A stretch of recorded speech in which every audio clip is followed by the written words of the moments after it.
All right, the next thing that we're going to do is set up the information architecture of our site.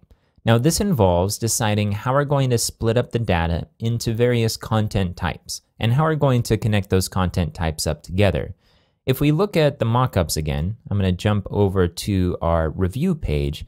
You see that we have a review section over here, and then we have an about the product section here. So we're actually dealing with two different types of data. We're dealing with a review, and then we're dealing with the product. So we can split these up into two different content types, or we can merge them together as a single content type. So how do we decide when to do that?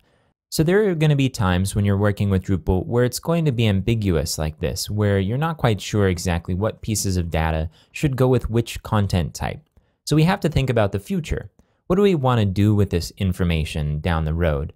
Is the product always going to be associated with a single review and not be associated with anything else? If so, then having everything all together in one content type may make it a little bit easier to create the content, and you don't have to link things up the same way that you would if you had two different content types that were related to one another. But if you anticipate some kind of a relationship between the two types of content that is multiple to multiple or multiple to one, say for example you have many reviews about this product written by different people, then you probably want to separate those out into separate content types and pieces of content.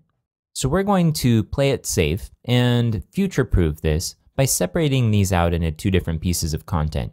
It will add some complications to the way that we structure data on the site, but it will also allow us to explore some different ways to represent this data and position it on the site.